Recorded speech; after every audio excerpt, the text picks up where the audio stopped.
नमस्कार, मैं हूं जय श्रीनागदा और आप देख रहे हैं बेबाक राजस्थान। राम मंदिर के प्राण प्रतिष्ठा का न्योता जब से ठुकराया है ना, तब से गोदी मीडिया ने आसमान सर पे उठा लिया है।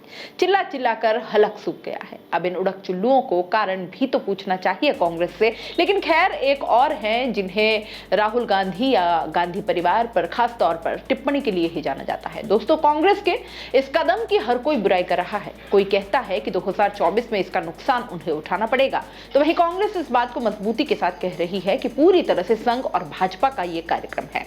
मंदिर तो भक्त कभी भी जा सकते हैं, 22 जनवरी के बाद भी जाया जा सकता है, लेकिन अगर भाजपा में किसी को हमला बोलना हो तो ये काम स्मृति ईरानी से बेहतर कौन कर सकता है। जिस तरह से इस न्योते को कांग्रेस ने ठुकराया है, इस पर स्मृति ईरानी का एक कार्यक्रम में बाहर आया और उस पर पलटवार करते हुए दिग्विजय सिंह सामने आए हैं। कांग्रेस नेता दिग्विजय सिंह ने कैसे स्मृति ईरानी को जवाब दिया, ये भी मैं आपको बताऊंगी, लेकिन पहले जानिए स्मृति ईरानी ने क्या कहा था। स्मृति ने कहा था कि अब यह साबित हो गया है कि उनकी राम में आस्था नहीं है। निमंत्रण ठुकराने को लेकर कांग्रेस के राम विरोधी चेहरा उजागर हो गया है। उन्होंने कहा कि कांग्रेस का प्रभु राम विरोधी चेहरा राष्ट्र के सामने आ गया है, जिसे सोनिया जी के नेतृत्व में जिस पार्टी ने कोर्ट में हलफनामा दिया था कि राम का कोई अस्तित्व नहीं है, उस कांग्रेस पार्टी के नेतृत्व ने पुण्य अयोध्या धाम में राम मंदिर में प्राण प्रतिष्ठा के आमंत्रण को ठुकराया है। हालांकि स्मृति ये बताना वहां भूल गई कि जो सनातन धर्म के सर्वोच्च पदों पर आसीन जो 4 शंकराचार्य हैं, उन्होंने भी तो न्योता ठुकराया है।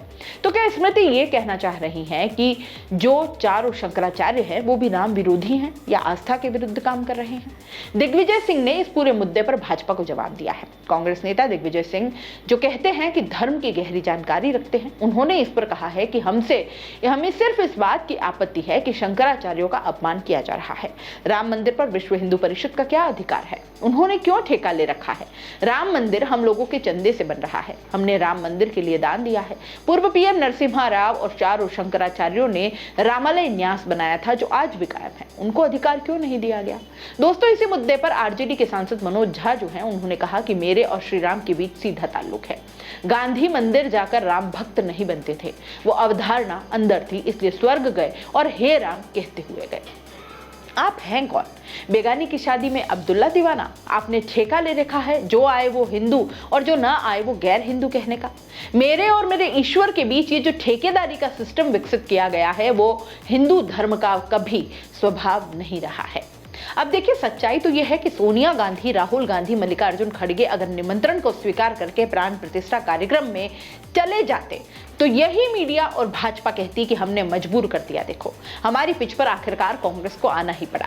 तो हर लिहाज से उसका जाना भी और नहीं जाना भी कांग्रेस को आलोचना का सामना तो करना ही पड़ता। आपको क्या लगता है? ईमानदारी से अपनी राय जरूर रखें। देखिए दोस्तों, ये बात सही है कि राम मंदिर पर भारत के प्रत्येक व्यक्ति, चाहे वो आम हो या खास, बराबर का अधिकार है।